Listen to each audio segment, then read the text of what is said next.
Mulan story.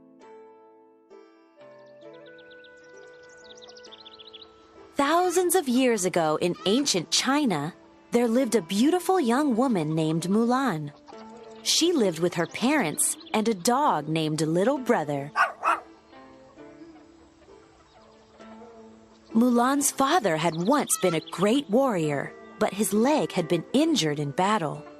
As an only child, Mulan felt responsible for upholding the family honor.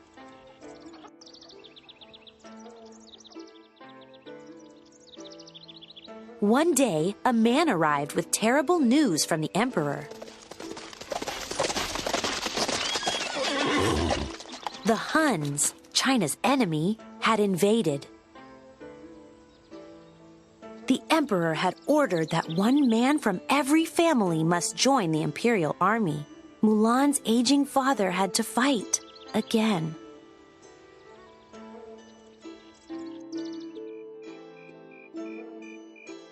Mulan knew her father was too old to fight. Late that night, she made a big decision. After saying a prayer to the ancestors, she used a sword to cut her hair short. Then she put on her father's warrior clothes.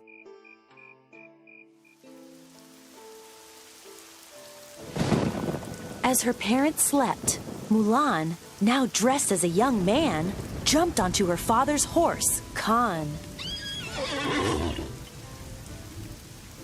Then she raced off to join the imperial army in her father's place. Somehow, she would find a way to bring honor to her family.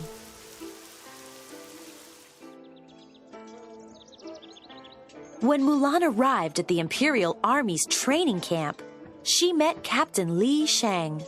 "What is your name?" he asked Mulan. "My name?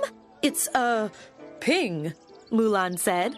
To her amazement, Shang and the other soldiers believed she was a man.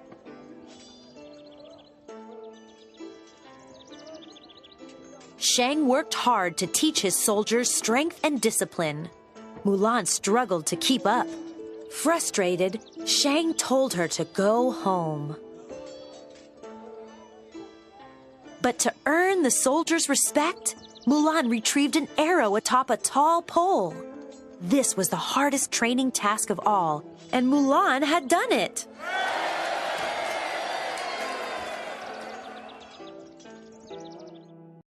Mulan was not alone on her journey. A dragon named Mushu, sent from the ancestors to be her guardian, and a cricket named Cricky were always at her side. Working together, they wrote a fake letter ordering Shang and his soldiers to go after the Huns. Now Mulan would get her chance to bring honor to her family.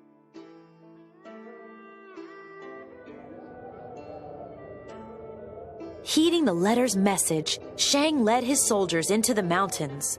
Suddenly, they were surrounded by thousands of Huns. Mulan got an idea. She grabbed the very last cannon and, using Mushu's flame, lit the fuse. The cannon caused a massive avalanche of snow to fall on the Huns.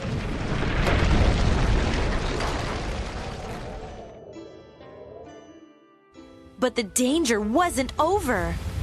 Snow was now racing toward Mulan and her friends.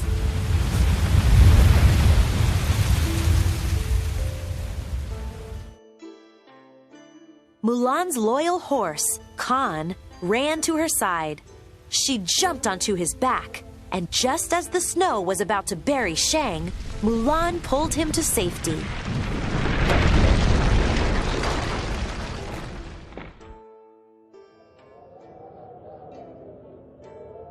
During the battle, Mulan had been injured. While caring for her wound, a medic realized that Ping was a woman.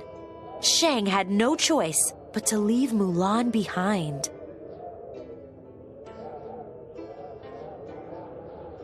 As she sat with Khan, Mushu, and Cricky, Mulan felt she had failed her family and herself. Then she heard the Huns' voices.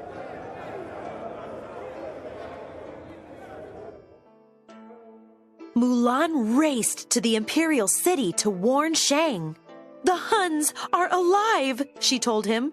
"They're in the city." But Shang felt betrayed by Mulan and did not trust her. Mulan tried warning the others, but no one would believe her.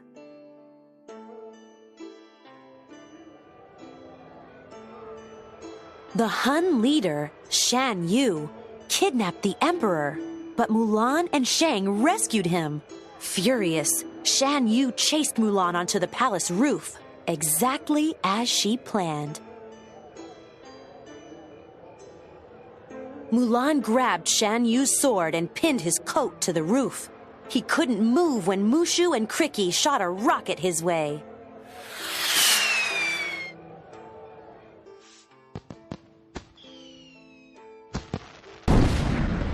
The force of the explosion sent Mushu and Cricky flying through the air. Mulan and Shang fell together to the ground as fireworks began to fill the sky. The people were celebrating. The Huns had been banished, and the imperial city was safe.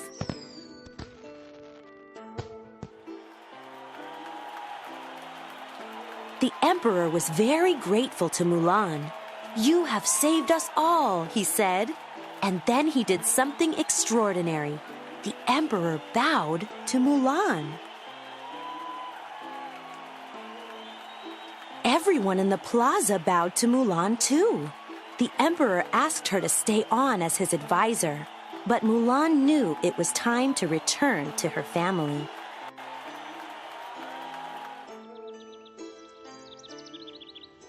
At home, Mulan presented her father with a sword given to her by the emperor. "The greatest gift and honor is having you for a daughter," her father said. "I've missed you so." "Excuse me," said a voice behind them. "Does Mulan live here?" Shang had brought Mulan her helmet, and she invited him to stay for dinner. The end.